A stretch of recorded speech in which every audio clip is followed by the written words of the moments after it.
ಕಡೆಗೆ ಮಳೆ ಬರ್ತಾ ಇದೆ ಅಂದ ತಕ್ಷಣ ಏನಾದರೂ ತಿನ್ನೋಣ ಅಂತ ಅನಿಸ್ತಾ ಇರುತ್ತೆ ಒಳಗಡೆ ಕೂತ್ಕೊಂಡವರಿಗೆ ಅಲ್ವಾ. ಹಾಗಾಗಿ ನಾನಿವತ್ತು ಒಂದು ಬೆಸ್ಟ್ ಬಾಳೆಕಾಯಿ ಚಿಪ್ಸನ್ನು ನಾವು ಮನೆಯಲ್ಲೇ ಹೇಗೆ ಮಾಡ್ಕೊಳ್ಬೇಕು ಹೇಳೋದನ್ನು, ಮತ್ತು ಇನ್ಸ್ಟಂಟಾಗಿ ಮಸಾಲ ಪೌಡರನ್ನು ನಾವು ಹೇಗೆ ಮಾಡ್ಕೊಳ್ಬೋದು ಹೇಳೋದನ್ನೆಲ್ಲ ಇವತ್ತಿನ ವಿಡಿಯೋದಲ್ಲಿ ನಿಮ್ಮ ಜೊತೆಗೆ ಶೇರ್ ಮಾಡ್ತಾ ಇದ್ದೀನಿ ಫ್ರೆಂಡ್ಸ್. ತುಂಬಾ ಗರಿಗರಿಯಾಗಿ ಬರುತ್ತೆ ಮತ್ತು ಒಂದು ತಿಂಗಳದವರೆಗೆ ಕೂಡ ಸ್ಟೋರ್ ಮಾಡ್ಕೊಳ್ಬೋದು. ಹಾಗಾದರೆ ಹೇಗೆ ಮಾಡೋದು ಅಂತ ನೋಡ್ಕೊಳ್ಳೋಣ ಅಲ್ವಾ, ಬನ್ನಿ. ಫಸ್ಟ್ ನೋಡಿ, ನಾನಿಲ್ಲಿ ಒಂದು 5 ಬಾಳೆಕಾಯಿನ ತೊಗೊಂಡಿದ್ದೀನಿ. ಸ್ವಲ್ಪ ಫ್ರೆಶ್ ಆಗಿರುವಂಥದ್ದನ್ನು ತಗೊಳ್ಳಿ, ಹಣ್ಣಾಗಿರಬಾರ್ದು. ಅಂದರೆ ಕೆಲವೊಂದು ಸರಿ ತುಂಬ ಬೆಳೆದು ಏನಾಗಿರುತ್ತೆ, ಅದು ಹಣ್ಣಾಗಿರೋ ಥರ ಇರುತ್ತೆ ಅಲ್ವಾ. ಸೊ ಆ ಥರ ಇರಬಾರ್ದು, ಗಟ್ಟಿಯಾಗಿ ಕಾಯಾಗಿ ಇರಬೇಕು. ಆ ಥರದ್ದಾದರೆ ಚೆನ್ನಾಗಾಗುತ್ತೆ. ಆ್ಯಕ್ಚುಲಿ ಇದು ಕರಿ ಬಾಳೆಕಾಯಿ ಫ್ರೆಂಡ್ಸ್, ನೇಂದ್ರ ಬಾಳೆಕಾಯಲ್ಲಿ ಕೂಡ ಮಾಡ್ತಾರೆ. ನನಗೆ ಸಿಕ್ಕಿರೋದು ಇದು, ಸೊ ಅದಕ್ಕೋಸ್ಕರ ಇದರಲ್ಲೇ ಮಾಡ್ತಾ ಇದ್ದೀನಿ. ಇದು ಕೂಡ ತುಂಬಾ ಚೆನ್ನಾಗಿ ಬರುತ್ತೆ. ಹಾಗೆ ಇದಕ್ಕೆ ಮಾರ್ಕ್ ಮಾಡಿಕೊಂಡು ಈ ಥರ ಸಿಪ್ಪೆ ಎಲ್ಲ ತೆಗೆದು ರೆಡಿ ಮಾಡ್ಕೊಳ್ತಾ ಇದ್ದೀನಿ. ಈಗಾಗಲೇ ನಾನು ಇನ್ನೂ ಒಂದು ರೀತಿಯಲ್ಲಿ ಬಾಳೆಕಾಯಿ ಚಿಪ್ಸನ್ನು ಹೇಗೆ ಮಾಡಬೇಕು ಹೇಳೋದನ್ನು ತೋರಿಸ್ಕೊಟ್ಟಿದ್ದೀನಿ. ಡಿಸ್ಕ್ರಿಪ್ಷನ್ನಲ್ಲಿ ಲಿಂಕನ್ನು ಹಾಕಿರ್ತೀನಿ. ಹಾಗೆ ಒಂದು ಪಾತ್ರೆಯಲ್ಲಿ ಒಂದು ಸ್ವಲ್ಪ ನೀರು ತೊಗೊಂಡು ಅದಕ್ಕೆ ಉಪ್ಪು ಹಾಕಿ ಇಟ್ಕೊಂಡಿದ್ದೀನಿ, ಮತ್ತು ಅದಕ್ಕೆ ಸೊಲ್ದು ಇಟ್ಕೊಂಡಿರುವಂತಹ ಬಾಳೆಕಾಯಿಗಳನ್ನೆಲ್ಲ ಹಾಕ್ಕೊಂಡಿದ್ದೀನಿ. ಕಪ್ಪಗಾಗಲ್ಲ ಈ ರೀತಿ ಮಾಡಿಕೊಂಡ್ರೆ.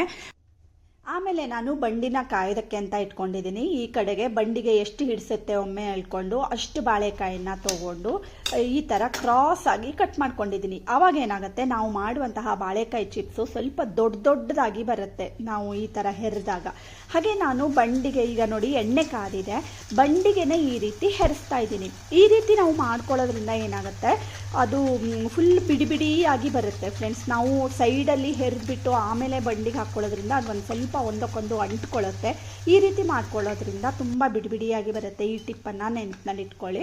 ಸೊ ಒಂದು ಸಾರಿಗೆ ನಾನು 2 ರಿಂದ 3 ಬಾಳೆಕಾಯಿನ ಈ ರೀತಿ ಹೆರಿದು ರೆಡಿ ಮಾಡ್ಕೊಂಡಿದ್ದೀನಿ.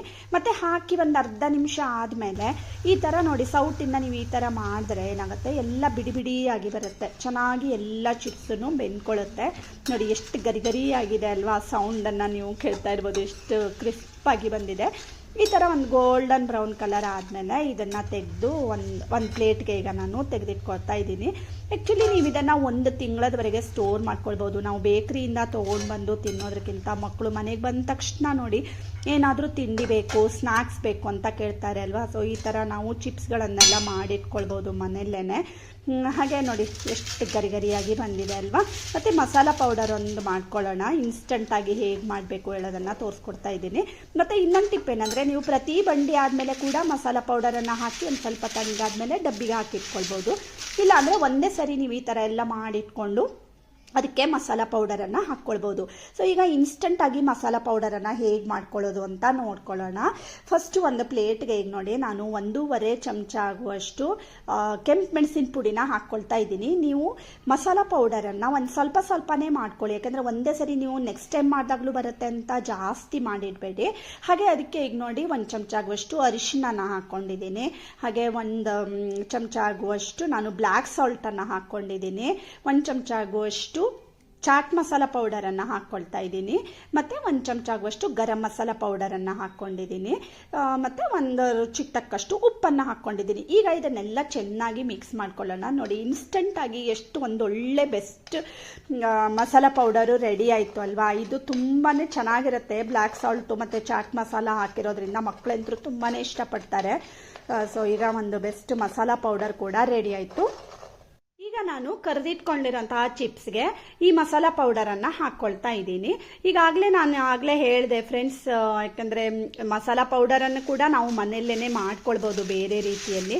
ಅದನ್ನು ನಾನು ಇನ್ನೊಂದು ಚಿಪ್ಸ್ ವಿಡಿಯೋದಲ್ಲಿ ತೋರಿಸ್ಕೊಟ್ಟಿದ್ದೀನಿ. ಹಾಗೆ ಈಗ ನೋಡಿ ಒಂದು ಬೆಸ್ಟ್ ಗರಿಗರಿಯಾಗಿರುವಂತಹ ಬಾಳೆಕಾಯಿ ಚಿಪ್ಸ್ ರೆಡಿ ಆಯಿತು ಫ್ರೆಂಡ್ಸ್. ಟೀ ಟೈಮ್ನಲ್ಲಿ ಎಲ್ಲ ನಮಗೆ ತಿನ್ನೋದಕ್ಕೆ ತುಂಬಾ ಚೆನ್ನಾಗಿರುತ್ತೆ. ಖಂಡಿತ ಒಮ್ಮೆ ನೀವು ಈ ರೀತಿ ಟ್ರೈ ಮಾಡಿ. ವಿಡಿಯೋ ಇಷ್ಟ ಆದರೆ ಸಬ್ಸ್ಕ್ರೈಬ್ ಮಾಡಿ. Thank you for watching.